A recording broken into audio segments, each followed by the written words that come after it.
বেশিরভাগ ক্ষেত্রে আমি চেষ্টা করি যে একাধিক মানুষের সাথে একবারে কথা বলার বা সবাইকে একসাথে ম্যানেজ করার, যেটা সবসময় ভালো একটা প্র্যাকটিস না। কারণ হয়তোবা দেখা যায় একজন গুরুত্বপূর্ণ বিষয়ে কথা বলতে আসতেছে, আরেকজন ওখানে মজা করার জন্য কথা বলতেছে আমার সাথে। তো দেখা যায় আমি কখনো বুঝতে পারি না যে কারটা আগে শুনবো। এটা অনেকের ক্ষেত্রেও হয়ে থাকতে পারে। তো এইটাতে একটা সমস্যা যে আমি সবাইকে ম্যানেজ করতে যাই। ওদের ওদের ওখানে আমি মাল্টি কি যেন একটা বলে না, মানে একসাথে অনেকগুলো কাজ করতে যাই, পরে হয়তো দেখা যায় করতেছে না, কিন্তু at the end of the day আমি চেষ্টা করি যে সবার যে যেটা কথা বলছে সেগুলো সব কিছু দিয়ে দেওয়ার। বেশিরভাগ এই কারণে দেখা যায় যে গ্রুপে, আমাদের যে স্কুলে গ্রুপ আছে সেই গ্রুপে বেশিরভাগ সময় বলা হয় আমাকে যে তুই এইটা করে আমাকে এইচডাব্লিউ পিক দিস বা কী কী এইচডাব্লিউ আছে বলে দিস। কারণ maybe they think I am reliable, কারণ আমি সবসময় দিন শেষে কাজটা করে তারপর ঘুমাইতে গেলে আমার ঘুম হয় না, সেই কারণে হইতে পারে এটা। ও হ্যাঁ, এখন আমার সেটা মনে পড়ছে, এটা হচ্ছে মাল্টিটাস্কিং। মাল্টিটাস্কিং করা পিপলের ক্ষেত্রে একটু সমস্যাজনক, কারণ আর অনেকে চায় যে আপনি খালি তাদের কথাই শুনবেন, অন্যদের সাথে মিশতে দিতে চায় না। সেই কারণে তাদের সাথে মাল্টিটাস্কিং করা খুবই বিপজ্জনক হয়ে যায়। কেউ চায় খালি আপনি তার সাথে কোয়ালিটি টাইম স্পেন্ড করবেন, যে কারণে হয়তো বা ব্যাপারটা বেশ ঠিকই হয়ে দাঁড়ায়। আবার আমার মতো যারা আছে তারা পছন্দ করে যে নিজের কাজটা করে অন্যের দুই একটা কথা শুনে তারপর অন্যের কাজে হাত দিবে, তাদের ক্ষেত্রে এটা একটু বেশি সমস্যাজনক। কারণ আপনি নিজেরটাই সবসময় আগে করতে যাচ্ছেন, কিন্তু দেখা যাচ্ছে অন্য একজন বলতেছে না তুই এটা আগে কর, কারণ এটা বেশি ইম্পর্টেন্ট অ্যাকর্ডিং টু দেম। তো এটা একটা রাগের বিষয়। আমাদের এবারে জীবন ও জীবিকা বইয়ে একটা গুরুত্বপূর্ণ টপিক অ্যাড করেছে, সেটা হচ্ছে জমি জমা নিয়ে। তো এটা, আচ্ছা আমার মেসেঞ্জারে নোটিফিকেশন আসতেছে, একটু সরি। তো আমি এতক্ষণ পড়তেছিলাম কিন্তু আমার মাথায় পড়া ঢুকতেছিল না। আমার মনে হয় অন্য একজনের সাথে কথা বলতেছি এরকম ভান করে পড়লে আমার হয়তো এটা মাথায় বেশি ঢুকবে। আর নোটিফিকেশনগুলো একটু বন্ধ করবো পরে। তো দলিল তো আপনারা সবাই জানেন যে দলিল মূলত হলো যে প্রমাণ, আর খতিয়ানটা হলো দলিলে যেইটা উল্লেখ করা আছে। আচ্ছা সরি, একটু বেশি নোটিফিকেশন আসবে। তো খতিয়ান অনেকবার চেঞ্জ হয়েছে, কারণ খতিয়ান আমাদের যেহেতু আগে ব্রিটিশ শাসন ছিল, তারপর যেহেতু জমিদারি শাসন বা এরকম অনেকগুলো হাত বদল হয়ে এখন যে জমিটা আছে সেটা আসছে, সেই কারণে এক এক সময় এক একবার খতিয়ান চেঞ্জ হয়েছে। সব থেকে পুরাতন খতিয়ান হচ্ছে ক্যাডাস্ট্রাল সার্ভে বা সিএস খতিয়ান। আর বিভিন্ন প্রকার খতিয়ান সমূহ জরিপ বিভাগ কর্তৃক নির্ধারিত হয়। ওরা ফিল্ডে যায় এটা নির্ধারণ করে এবং মালিকানার বিবরণ আর নকশা দুইটাই তৈরি করে। আর দলিল আর খতিয়ানের মধ্যে মূল পার্থক্য হলো এটা যে দলিল হচ্ছে যে কোনো প্রকার সত্ত্ব বা মালিকানা হস্তান্তরের ক্ষেত্রে সবচেয়ে গুরুত্বপূর্ণ প্রমাণক। আর খতিয়ান হচ্ছে জরিপ বিভাগ কর্তৃক সরেজমিন জমি বা ভূমিতে গিয়ে জমির মালিকানার বিবরণ ও নকশা তৈরি করা।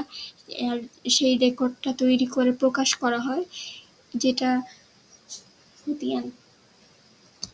তাহলে খতিয়ানে এতগুলো হওয়ার কারণ আমাদের বিভিন্ন সময় বিভিন্ন শাসন। তো ব্রিটিশ শাসন আমল বললে ভুল হবে, আমি নির্দিষ্ট করে বলি 1890 থেকে 1940 পর্যন্ত সিএস জরিপ যে কার্যক্রম ছিল, যে মাঠ পর্যায়ে যারা তারা তথ্য সংগ্রহ করছে, নকশা তৈরি করছে, সেগুলো হচ্ছে বাংলাদেশের প্রথম ভূমি জরিপ। মানে বাংলাদেশ বলতে গেলে ভারতীয় উপমহাদেশের বাংলাদেশ অঞ্চলের প্রথম ভূমি জরিপ ধরা যায়।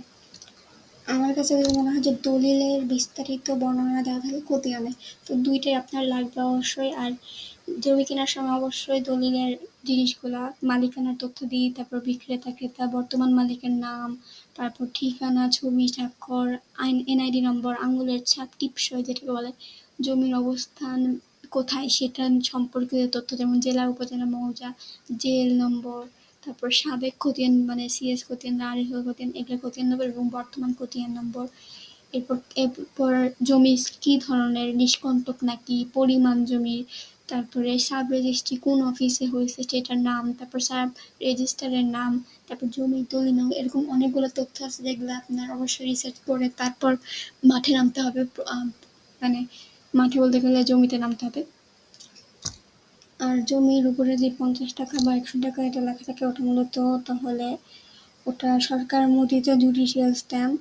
আর ওটার উপর প্রস্তুত করা হয় বলে ওটার উপর ওই যে টাকার একটা স্ট্যাম্প থাকে যাতে ওর সাথে ফটোকপি করলে বোঝা যায়।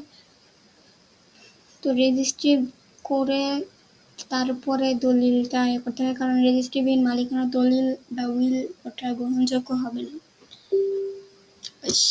তো যেটা বলতেছিলাম যে সিএস খতিয়ানের ওখানে দেখা যায় দখলদার রায়ত বা প্রজার নাম দেখা লাগে, কারণ এটা আমাদের মাথায় রাখতে হবে এটা 1890 থেকে 1904 পর্যন্ত একটা করা আছে খতিয়ান, যে এখানে অবশ্যই প্রজা এবং রাজারা ছিল তাদের একটা, সেই কারণে এরকম নাম দেওয়া। এরপর সিএস খতিয়ান, এরপর এসএ খতিয়ান, স্টেট অ্যাকুইজিশন খতিয়ান যেটা বলা হয়, এটা 1940 সাল পর্যন্ত এর আগেরটা ছিল সিএস খতিয়ান, এটা 1956 সাল থেকে 1962 সাল পর্যন্ত।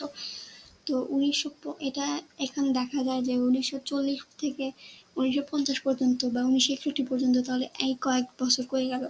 আসলে হয়েছিল কি 1950 সালে যে জমিদারি প্রথার বিলোপ হয়েছিল, সান্ধ্য আইন যে বিলুপ্ত হইল, তো তখন জমিদারে যেগুলো জমিদারি সম্পত্তি ছিল জমি জমা সেগুলো সরকার গ্রহণ করে। তো সেই জমিদারের জমি তো এমনি এমনি নিলে হবে না, তো জমিদারের জমির ক্ষতিপূরণের জন্য তারা ওই মালিকদের একটু প্রাপ্ত তথ্যাদির ভিত্তিতে জমিদারের পত্তন রেজিস্ট্রি অনুযায়ী একটা খতিয়ান প্রণয়ন করে। সেই খতিয়ানে তাদের অনেক তথ্য দেওয়া ছিল। এসে খতিয়ানের সাবেক খতিয়ান যেটা ছিল সিএস খতিয়ান, যেটা আমরা পড়লাম এতক্ষণ, ক্যাডাস্ট্রাল সার্ভে সেটা, আর এখন যেটা হাল খতিয়ান বা এসে খতিয়ান সেটা নম্বর উল্লেখ থাকে। তো এগুলা মাথায় রাখার বিষয়। সিএস গেল, এসে গেল, এবার আরএস বা রিভিশনাল সার্ভে, এখানে নামটা লক্ষ্য করলে আমি বুঝতে পারবো রিভিশনাল মানে ওটা রিভিশন দিয়ে, বিশেষ করে এসে খতিয়ান রিভিশন দিয়ে যেগুলা ভুল সংশোধন করা লাগতো সেগুলা প্রাপ্ত তথ্যগুলা ভুল ছিল, কারণ এর আগে যে আমরা যে সিএস খতিয়ান সেটা তো জমিদারদের ছিল, তো জমিদাররা অনেকে ভুল করে প্রজাদের অনেক জমি ভুলভাল তথ্য দিয়ে নিয়ে যাওয়ার জন্য অনেক তথ্য বা ভুল তথ্য দিয়েছিল, যার কারণে রিভিশনাল সার্ভের প্রয়োজন হয়। তো সেগুলো হালনাগাদকরণ হওয়ার পরে এটা তো 1962 পর্যন্ত থাকে, 1956 থেকে 1962 পর্যন্ত এসে হয়, তারপর আরএসটা রিভিশন দেয় ওই এসে, তারপর বিএস বাংলাদেশ সার্ভেটা আসে। বিএস খতিয়ান হচ্ছে বর্তমানে সর্বশেষ সরেজমিন জরিপ, ওটা 1998 সাল থেকে শুরু হয় আর এখন পর্যন্ত চলমান।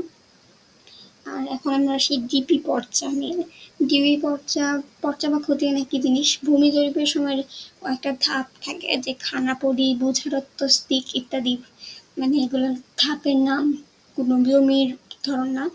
তো এগুলা সম্পন্ন করার মাধ্যমে যে খতিয়ানটা কমপ্লিটলি প্রকাশ হয়, সেই খতিয়ানটাও কিন্তু পুরোপুরি খতিয়ান না, সেটা হচ্ছে খসড়া খতিয়ান বা ডিপি খতিয়ান।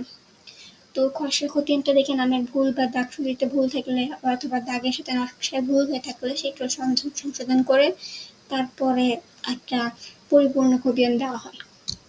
পর্চা শব্দ দিয়ে মূলত খসড়া বোঝাইছে। তারপর আমরা মাঠ পর্চা যেটা দেখি যে জমি জরিপ করার সময় জমির মালিকদের একটা প্রাথমিকভাবে তো জমির তথ্য সম্বলিত খতিয়ান প্রদান করা হয়, সেখানে জমির প্রাথমিক পরিচিতি থাকে বা প্রাথমিক তথ্যগুলো দেওয়া থাকে, যে কারণে এটাকে মাঠ পর্চা বলা হয়। মাঠ পর্চায় তেমন কোনো ভুলভ্রান্তি থাকলে সেটা আমরা চেঞ্জ করতে পারবো, যে কারণে আমরা দেখতেছি পর্চা মানে হচ্ছে খসড়া। এখানে খতিয়ান করা যেগুলো ধাপ বলছে, খানাপড়ি, তস্তিক, এগুলো যদি এমনি কেউ শুনে মনে হবে যে এটা মিষ্টির নাম। যাই হোক, এগুলা খতিয়ান জেলা প্রশাসকের কার্যালয়ের জেলা রেকর্ড রুম শাখায় সংরক্ষিত থাকে। তো এখান থেকে জনগণ পরিষদ অনুযায়ী আবেদন করার তারপরেও সেটা নকল কপি সংগ্রহ করতে পারে, এবং এটা কখনোই অরিজিনাল কপিটা তাদেরকে দেওয়া হয় না, অরিজিনাল কপিটা জরিপ বিভাগে সংরক্ষিত থাকে। এছাড়াও উপজেলা ভূমি অফিসে, যেহেতু জেলা একটু দূরে হচ্ছে, উপজেলা ভূমি অফিসে যিনি প্রধান সহকারী কমিশনার ভূমি, তিনি জমির প্রয়োজনীয় কাগজপত্রের আবেদনের প্রেক্ষিতে নতুন মালিকের নামে রেকর্ড করার জন্য অনুমোদন দিয়ে থাকেন। মানে নামজারি তো মূলত হলো আপনার ধরেন দাদা মারা গেছে, তো দাদার পরে বাবার হাতে যে জমিটা আসবে সেই জমিটা বাবার নামে লেখানোর জন্য, মানে বাবার নাম থাকবে জমিতে, সেটার পদ্ধতিকে বলা হচ্ছে নামজারি। আর সেটা উপজেলা ভূমি অফিস থেকে সংশোধন করা হয়, আর না হলে হয় না, কারণ আর নামজারির জন্য একটা ফি থাকে, নির্দিষ্ট ফি। আর ফি এর জন্য ডুপ্লিকেট একটা কার্বন রিসিপ্ট বা ডিসিআর কাগজপত্র পাওয়া যায়। তারপর ইউনিয়ন ভূমি অফিসে অনেকটাই একই সুবিধা পাওয়া যায়। আর ইউনিয়ন ভূমি অফিসে কাজ নেওয়াতে সহ সরকারি অনেক কর্মকাণ্ড বাস্তবায়ন করা থাকে। আমাদের এখানে যেহেতু ইউনিয়ন, তাই আমি ইউনিয়ন তেমন কিছু দেখি নাই। তবে নামজারির আরেকটা নাম আছে, সেটা হচ্ছে মিউটেশন। নামজারি খতিয়ান হচ্ছে মিউটেশন। খতিয়ান মূলত জমি জমার হিসাব, আর দলিল হচ্ছে ওটার প্রমাণ যে আপনার জমি জমাটা আছে। তো একটা মৌজা মানে একটা অঞ্চলে কোন মালিকের যত জমি থাকে সেই সকল জমি একত্রিত করে বিক্রয়কৃত জমি ক্রেতার নাম পৃথক করে পৃথক নম্বর দিয়ে যে বিবরণ লিপিবদ্ধ করা হয় সেটা হচ্ছে নামজারি খতিয়ান। মানে আপনি যদি একাধিককে একই জমি দেন তো তখন সবারই নামটা লিখতে হবে, তো সেইটাকে প্রক্রিয়াকে বলা হচ্ছে নামজারি বা মিউটেশন।